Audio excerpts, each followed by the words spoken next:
जय हिंद मेरे प्यारे दोस्तों। आज मैं आपको कक्षा 10 प्रश्नावली 6.3 का प्रश्न संख्या 6 का हल कराऊंगा। हल कराने से पहले आपको मैं थोड़ा सा बेसिक समझा देता हूं। तो बेसिक क्या है, जब भी हमें समरूपता कसौटी का प्रयोग करना है इस अध्याय में, तो हमें एंगल समरूपता कसौटी का प्रयोग करना है, यानी कि 2 कोण दिखाकर समरूप कर देना है, 3 कोण दिखाकर समरूप कर देना है, 1 कोण 2 भुजा दिखाकर समरूप कर देना है और 3 भुजाओं दिखाकर समरूप कर देना है।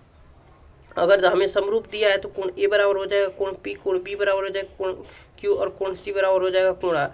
और ए बी बटा में पी क्यू, ए बी बटा में पी क्यू बराबर हो जाएगा बी सी बटा में क्यू आर के, और ए बी सी बटा में क्यू आर बराबर हो जाएगा ए सी बटा में पी आर के, यानी संगत भुजाओं का अनुपात इनका बराबर हो जाता है।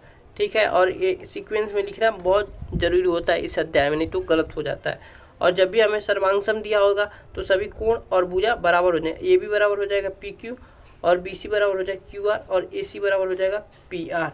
यहाँ संगत भुजाओं का अनुपात बराबर होता है, यहाँ भुजा डायरेक्ट बराबर होते हैं। ठीक है, बस इतना ही अंतर होता है। कक्षा 9 में हमने सर्वांग सम पढ़ा था और कक्षा 10 में हमें समरूप पढ़ना है, पढ़ ही रहे हैं। ठीक है, तो चलिए अब देखिए, दिया आकृति 6.3.7 पे, तो दिया है त्रिभुज ए बी ई सर्वांग सम है ए सी डी की, ए सी डी के, ए बी ई सर्वांग सम है ए सी डी के। ठीक है, ए सी डी के, ए बी ई सर्वांग सम है ए सी डी के। ठीक है, तो दर्शाइए कि ए डी ई समरूप है त्रिभुज ए बी सी के।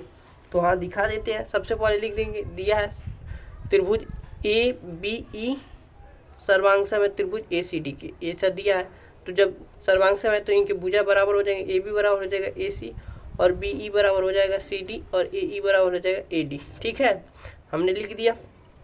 सिद्ध करना है ए डी ई समरूप है त्रिभुज, सिद्ध करना है त्रिभुज ए डी ई समरूप त्रिभुज ए बी सी के। तो ये भी आसानी से कर देंगे। त्रिभुज ए डी ई और त्रिभुज ए बी सी में तो कोण ए बराबर है कोण ए के, यानी त्रिभुज ए डी ई और त्रिभुज ए बी सी पे कोण ए दोनों में उभयनिष्ठ कोण है, तो लिख दिया उभयनिष्ठ कोण है।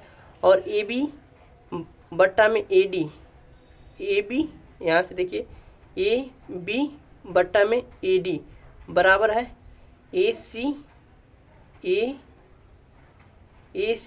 बट्टा में ए ई के। तो इनके संगत भुजाओं का अनुपात भी बराबर है और सांकेतिक रूप भी है।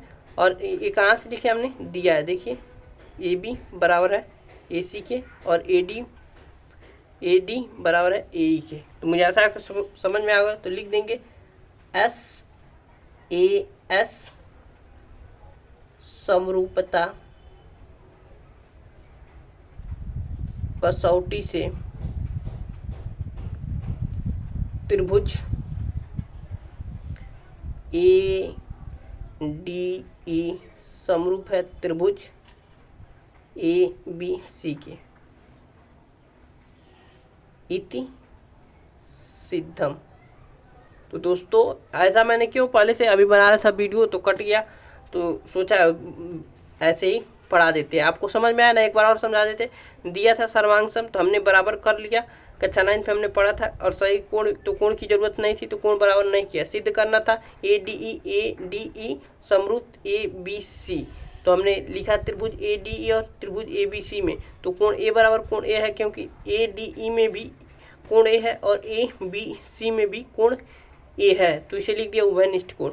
और ए बी देखिए यहाँ से लिखे ए बी बटा में ए डी, ए बी बटा में ए डी बराबर ए सी बटा में ए ई है, ए सी बटा में ए ई है। तो हमने देखा ए बी बराबर ए सी यहाँ दिया था और ए डी बराबर ए ई यहाँ दिया था, वहाँ से हमने लिख लिया ए।